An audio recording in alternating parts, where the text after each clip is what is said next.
നമസ്കാരം. അപ്പോൾ നമ്മളിങ്ങനെ ഓരോ എപ്പിസോഡ് ഇങ്ങനെ കണ്ടു വന്നുകൊണ്ടിരിക്കുകയാണ്. അതിൽ നിങ്ങൾക്ക് ഇഷ്ടപ്പെട്ട കഥാപാത്രങ്ങൾ, അവതരിപ്പിച്ച കഥാപാത്രങ്ങളുണ്ട്. പിന്നെ അതുപോലെ തന്നെ നാട്ടിൽ വിശേഷങ്ങളുണ്ട്. ഇന്നിപ്പോൾ നമ്മളിതിൽ പറയാൻ പോകുന്നതെന്ന് വെച്ചിട്ടുണ്ടെങ്കിൽ, നമ്മൾ ഒരു സിനിമ അഭിനയിക്കുന്ന ആളാണെങ്കിൽ പോലും പക്ഷേ രാഷ്ട്രീയത്തിലേക്ക് വരണമെന്നുണ്ടെങ്കിൽ രണ്ട് തട്ടിലായിരിക്കും. ഒന്ന് ഇതിന് പറയുന്നതെന്ന് വെച്ചിട്ടുണ്ടെങ്കിൽ, സിനിമയുടെ ഇപ്പോൾ ചാലക്കുടിയിലെ ഒരു മത്സരത്തിന് വേണ്ടിയിട്ട് MLA സ്ഥാനത്തേക്ക് മത്സരിക്കാൻ എന്നെ സമീപിക്കുകയും മണി നിൽക്കണം, ഇലക്ഷൻ നിൽക്കണം എന്ന് പറഞ്ഞു. അപ്പോൾ എനിക്ക് ആദ്യം ചിരിയാണ് വന്നത്. ഞാനൊക്കെ പോയി മത്സരിച്ചിട്ട് അവിടെ പോയിട്ട് എന്ത് ചെയ്യാനാണ്? ഒന്നും ചെയ്യാൻ പറ്റില്ല. നമ്മൾ ഇഷ്ടപ്പെടുന്ന ഒരുപാട് പ്രേക്ഷകർ, അവർ പല രാഷ്ട്രീയത്തിലുള്ള ആളുകളാണ്. വ്യക്തിപരമായിട്ട് എല്ലാ ആളുകൾക്കും രാഷ്ട്രീയം ഉണ്ടായിരിക്കും, അതില്ല എന്ന് പറയാനില്ല. പക്ഷേ ആ വ്യക്തിപരമായ രാഷ്ട്രീയങ്ങളൊക്കെ നമ്മൾ നമ്മുടെ മനസ്സിൽ തന്നെ വെച്ചുകൊണ്ട് നടക്കും. അതിനകത്ത് ഏറ്റവും ഉദാഹരണം എന്ന് പറയുന്നത്, ഞാനും പണ്ടൊക്കെ രാഷ്ട്രീയത്തിലൊക്കെ ഒരുപാട് പ്രവർത്തിച്ചിട്ടുണ്ട്. അതിനുവേണ്ടി ഒരുപാട് വർക്ക് ചെയ്തിട്ടുണ്ട്. സിനിമ പാരഡി ഗാനങ്ങൾ ഉണ്ടാക്കിയിട്ടുണ്ട്. അങ്ങനെയൊക്കെ കുറേ ചെയ്തിട്ടുണ്ട്. ഇന്നിപ്പോൾ എന്നെ സംബന്ധിച്ചിടത്തോളം ഞാനൊരു പബ്ലിക് പ്രോപ്പർട്ടിയാണ്.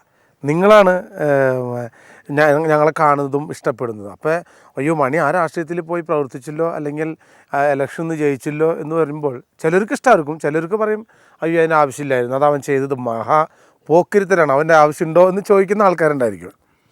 ഞാനപ്പോൾ ഇപ്പോഴും ആലോചിക്കുകയാണ്, ഞാൻ പണ്ട് എഴുതിയ ചുമരുമ്മ എഴുതിയ ബോർഡുകൾ ഇപ്പോഴും ഞങ്ങളുടെ ആശുപത്രി പടി ജംഗ്ഷനിലൊക്കെ ഞാൻ വണ്ടിയിൽ പോകുമ്പോൾ കാണാം. അന്ന് എഴുതിയതാണ് കേട്ടോ, അതിപ്പോഴും മാഞ്ഞിട്ടില്ല, അതിങ്ങനെ കിടക്കുന്നുണ്ടാവും. അപ്പോൾ രാഷ്ട്രീയം എന്ന് പറയുന്നത് ഞാൻ വന്നു കഴിഞ്ഞാൽ ചിലപ്പോൾ ഇലക്ഷനിൽ നിന്ന് ജയിച്ചു കഴിഞ്ഞാൽ ഒരു പക്ഷേ എനിക്ക് ഒന്നും ചെയ്യാൻ പറ്റില്ല. കാരണം ഇതിൻ്റെ ചില പരിമിതികളുണ്ട്. അതിൽ വിട്ടുകൊണ്ട് അതിനപ്പുറത്ത് നമുക്ക് ഒന്നും ചെയ്യാൻ പറ്റില്ല. ഇപ്പം ആകുമ്പോൾ നമുക്ക് നമ്മുടെ ഇഷ്ടത്തിന് നമുക്ക് ഓരോ കാര്യങ്ങൾ ചെയ്യാം, എല്ലാം ചെയ്യാം. അല്ലെങ്കിൽ പിന്നെ ഞാൻ തനി ഇങ്ങനത്തെ സ്വഭാവമുള്ള ആളായിരിക്കണം രാഷ്ട്രീയത്തിൽ. നമുക്ക് കാണാം എന്താ ചെയ്തു വച്ചിരിക്കുന്ന പോക്കിരിത്തരം കണ്ടിട്ടുണ്ടോ. അപ്പോൾ നമ്മൾ കണ്ടത് രാക്ഷസ രാജാവ് എന്ന് പറഞ്ഞ സിനിമയിലൊരു രംഗമാണ്. കലാഭവൻ മണിയെ വേറൊരു രീതിയിലേക്ക് വഴിതെറ്റിച്ച് വിട്ട ചിത്രമാണ് രാക്ഷസ രാജാവ്. അല്ലെങ്കിൽ നിങ്ങളുടെ മണി എപ്പോഴും നിങ്ങളുടെ കൂടെ എന്ന് ചിരിച്ച് എപ്പോഴും കൂടെ ഉണ്ടായേനെ. അങ്ങനെ വിനയൻ സാറാണ് എന്നൊരു വില്ലനാക്കി നല്ലൊരു വേഷം തന്ന്, പിന്നെ കോമഡി എന്നിൽ നിന്ന് എവിടെയോ ഒക്കെ നഷ്ടപ്പെട്ട് എന്നോട് ടാറ്റ പറഞ്ഞു പോകണ്ടായിരുന്നു ആ കോമഡി. ആ ടാറ്റയുടെ പുറകിൽ ഞാൻ ഇങ്ങനെ നോക്കി വേറൊരാൾ അവിടെ നിന്ന് ചിരിക്കുന്നു. അളയോ എന്താണ് വിശേഷം, സുഖല്ലേ? അങ്ങനെ ആ വേഷം സലീം കുമാർ തട്ടിയെടുത്തു. അങ്ങനെ ഈ കോമഡി എന്ന് പറഞ്ഞ സാധനം എൻ്റെ ഇന്ന് പോയി.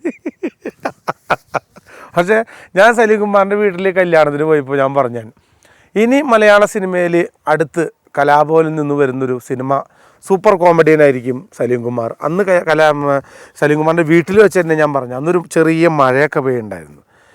അപ്പോൾ ഞാൻ അവിടെ വെച്ച് പറയുകയും അത് അതേപോലെ അക്ഷരം പ്രതി ഫലിക്കുകയും ചെയ്യുന്നുള്ളതാണ്. അപ്പോൾ ഈ രാക്ഷസ രാജാവിൽ ആ കുഞ്ഞുങ്ങളെ ചെയ്യണ ക്രൂരത എന്ന് പറഞ്ഞാൽ, അതും പ്രത്യേകിച്ച് ഒരു വിക്കും കൂടിയായിപ്പോൾ ആരോ ഒരാളെടുത്ത് ചോദിച്ചു, നിങ്ങൾക്ക് എപ്പോഴും ഇങ്ങനെ വിൽക്ക് വരാം, ഈ എപ്പോഴും ഇല്ല, സംസാരിക്കുമ്പോൾ മാത്രമേ വരുള്ളൂ എന്ന് പറഞ്ഞ പോലെ ആ ക്യാരക്ടറിനകത്തും ഗുണശേഖരൻ എന്ന് പറഞ്ഞ ക്യാരക്ടറും അങ്ങനത്തെ ഭീകരതയുള്ള ക്യാരക്ടർ തന്നെയാണ് അതിനകത്ത്. ഒരുപാട് തന്നെ ആൾക്കാർ വിളിച്ച് നന്നായിരിക്കണം മണി എന്ന് പറഞ്ഞ ഒരു പടമായിരുന്നു രാക്ഷസ രാജാവ്. അപ്പോൾ ആ പടത്തിലൊരു വില്ലൻ റോള് തന്ന വിനയൻ സാറിനും അതിൻ്റെ ചുറ്റും പിന്നിൽ പ്രവർത്തിച്ച എല്ലാവർക്കും കലാഭവൻ മണിയുടെ ഒരു അഭിനന്ദനം അറിയിക്കുകയാണ്. അങ്ങനെ വില്ലനായി ചെയ്യാൻ പറ്റി. പിന്നെ ഇപ്പം ഞാൻ പറഞ്ഞില്ല, ഇതൊരു രാഷ്ട്രീയക്കാരൻ്റെ സ്വഭാവം. ഇനി യഥാർത്ഥ രീതിയിലുള്ള എൻ്റെ ഒരു മനസ്സൊക്കെ വെച്ചിട്ടുള്ളൊരു രാഷ്ട്രീയക്കാരനാവണം എന്നുണ്ടെങ്കിൽ അത് ചിലപ്പോൾ ഇതിൽ നിന്നൊക്കെ വളരെ ഡിഫറൻ്റ് ആയിട്ടുള്ളൊരു ആളായിരിക്കും. കാരണം ആ ലോകനാഥൻ IAS അതിന് പ്രത്യേകിച്ച് കാണിച്ചിട്ടുണ്ട്.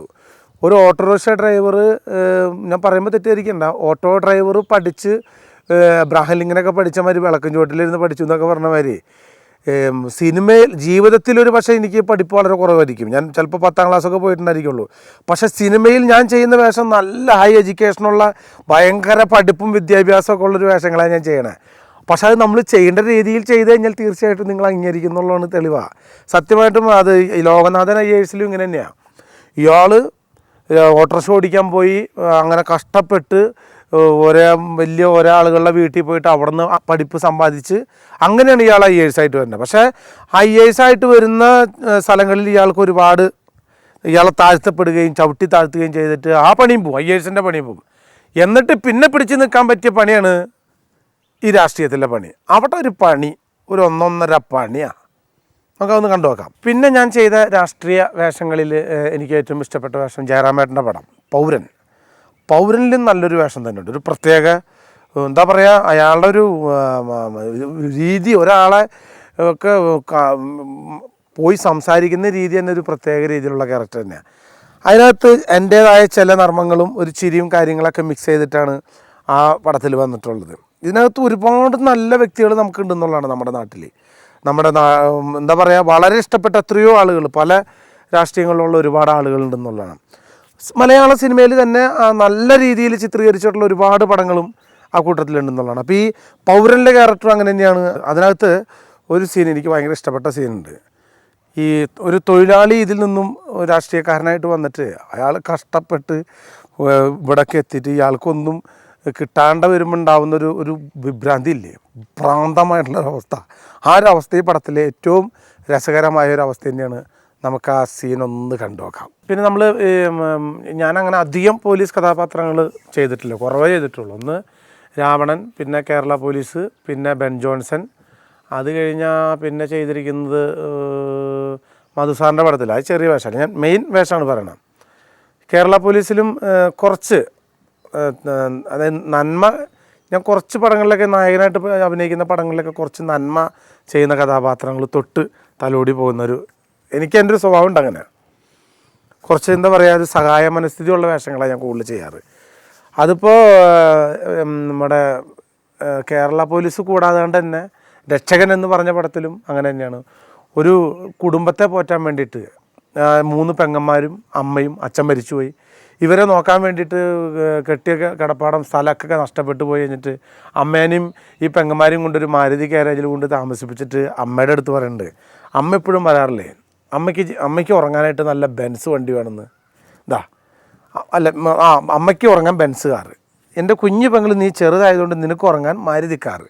അങ്ങനെ ഒരു വർക്ക്ഷോപ്പ് തന്നെ, ഒരു കാറ് തന്നെ റൂമാക്കി കൊടുക്കുന്ന ഒരു മകൻ്റെ കഥയാണ് രക്ഷകൻ. അതും ഞാൻ അഭിനയിച്ചതിൽ നല്ലൊരു പടമായിരുന്നു. മൊത്തം എല്ലാവരും ഫാമിലിയൊക്കെ കയറി തുടങ്ങിയ സമയത്താണ് ആ പടം ടപ്പേ എന്ന് പറഞ്ഞിട്ട് ഇരുന്നു പോയി. അങ്ങനെ നല്ല പടങ്ങൾ ചിലതൊക്കെ അറിയാതെ അങ്ങോട്ട് കൊഴിഞ്ഞു പോകുന്നുള്ളതാണ്. അപ്പോൾ നമുക്ക് ഈ രക്ഷകനിലൊരു സീൻ എനിക്ക് ഏറ്റവും ഇഷ്ടപ്പെട്ട സീൻ ഈ സീൻ തന്നെ ആയിരിക്കും എന്ന് എനിക്ക് തോന്നുന്നത്. പിന്നെ അത് കൂടാണ്ട് അതിനകത്ത് കുറച്ച് കാര്യം, വളരെ പറയേണ്ട ഒരു അത്യാവശ്യ കാര്യം ആ പടത്തിലെ സീനിൽ പറയുന്നുണ്ട്.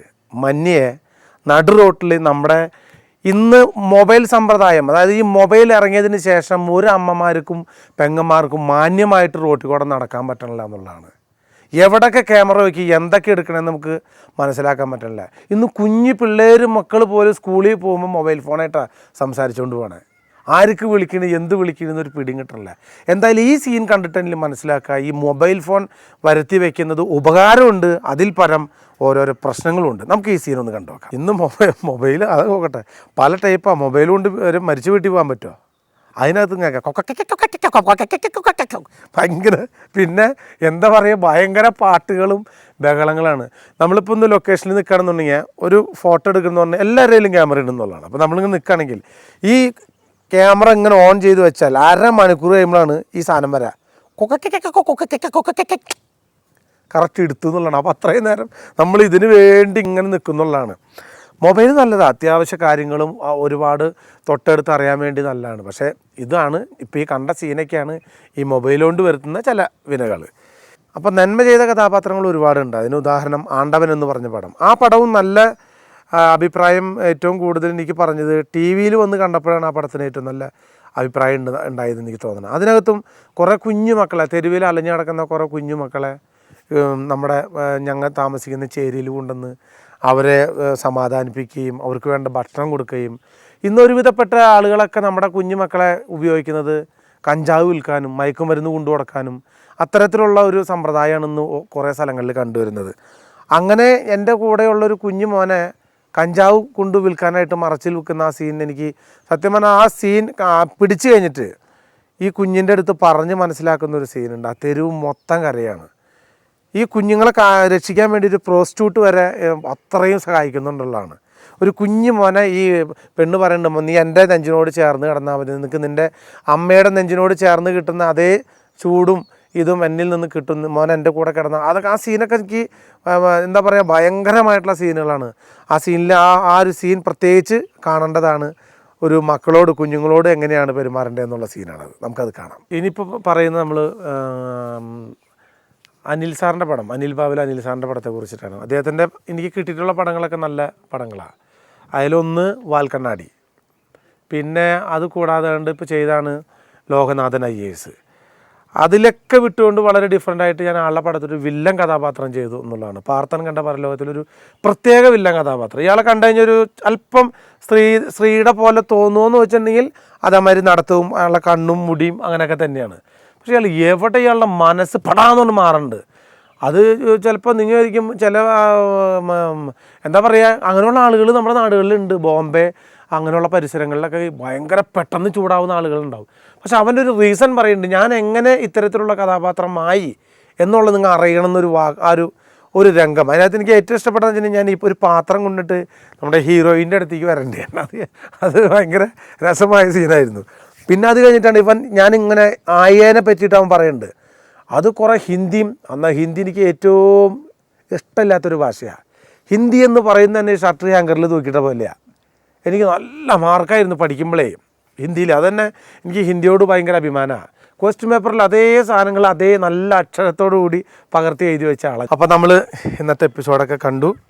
നമുക്കിനി ഏറ്റവും കൂടുതൽ നമുക്ക് ഒരു ഇൻ്റർവ്യൂ പോലത്തുള്ളൊരു സംസാരമോ അല്ലെങ്കിൽ നിങ്ങളോടത്ത് അതല്ല എനിക്ക് ഏറ്റവും കൂടുതൽ ആഗ്രഹം. ഇനി നിങ്ങളെ ഒരു ദിവസം എൻ്റെ നാട്ടിലേക്ക് കൊണ്ടുപോകണം. എൻ്റെ നാടൊക്കെ ഒന്ന് കണ്ടിട്ടുണ്ടെങ്കിലും പലരും കാണാൻ മറന്നു പോയിട്ടുണ്ടായിരിക്കും. എൻ്റെ നാട്, എൻ്റെ വീട്, ഞാൻ താമസിക്കുന്ന എൻ്റെ പരിസരങ്ങൾ, സുഹൃത്തുക്കൾ, ഞങ്ങളുടെ ചാലക്കുടി എന്താ പറയുക മാർക്കറ്റ്, ചാലക്കുടി ചന്തയ്ക്ക് പോയപ്പോൾ മീൻകാരി പെണ്ണിനെ കണ്ട മാർക്കറ്റൊക്കെ നമുക്കൊന്ന് കാണണ്ടേ? അത് നമുക്ക് കാണണം. അത് എല്ലാവരും നിങ്ങൾ കാണണം. കണ്ടാലാണ് എന്താ പറയുക ഒരു നടൻ്റെ നാട്ടിൽ നടക്കുന്ന സംഭവങ്ങൾ എങ്ങനെയാണെന്നുള്ളത് നമുക്കത് മുഴുവൻ മനസ്സിലാക്കണം. പിന്നെ എന്തായാലും എനിക്ക് ഷൂട്ടിങ്ങിന് പോകേണ്ട സമയമായി. ഞാനതുകൊണ്ട് കുളിച്ച് കുട്ടപ്പനായിട്ട് ഇങ്ങോട്ട് ഇറങ്ങിയുള്ളൂ. നല്ല തണുപ്പും കാര്യങ്ങളൊക്കെയാണ്. അപ്പോൾ പോണേക്ക് മുമ്പ് അടുത്ത എപ്പിസോഡ് നമുക്ക് ഇതിലും ഗംഭീരമായിട്ട് നമുക്ക് നിങ്ങളുടെ കണ്ണിന് കാണാൻ സുഖവും കേൾക്കാൻ നല്ല വാക്കുകളുമായിട്ട് ഞാൻ വരും, നല്ല പാട്ടുകളായിട്ട് ഞാൻ വരും. നിങ്ങൾക്ക് ഈ പ്രോഗ്രാം കണ്ടിട്ട് ഇന്ന ഇത് ഉൾപ്പെടുത്തണമെന്ന് ആഗ്രഹമുണ്ടെന്ന് പറഞ്ഞാൽ മതി. ഞാൻ ചാനലുമായിട്ട് സംസാരിച്ചിട്ട് അതിന് വേണ്ട എന്തും പ്രോഗ്രാം കാണിക്കാനും തയ്യാറാണ്. അപ്പോൾ ഇന്ന് പോകേണ്ട സമയമായി. അപ്പോൾ നമുക്ക് എൻ്റെ ഒരു പുതിയ കാസറ്റ് ഇറങ്ങുന്നുണ്ട്. അത് സംവിധാനം ചെയ്തിരിക്കുന്നത് ബക്കർ മാളയാണ്. അതിലൊരു മാപ്പിളപ്പാട്ട് നമുക്ക് എൻ്റെ വണ്ടിയിൽ കേട്ട് ആസ്വദിച്ച് നമുക്ക് താളത്തിലാടി പാടും വെല്ലും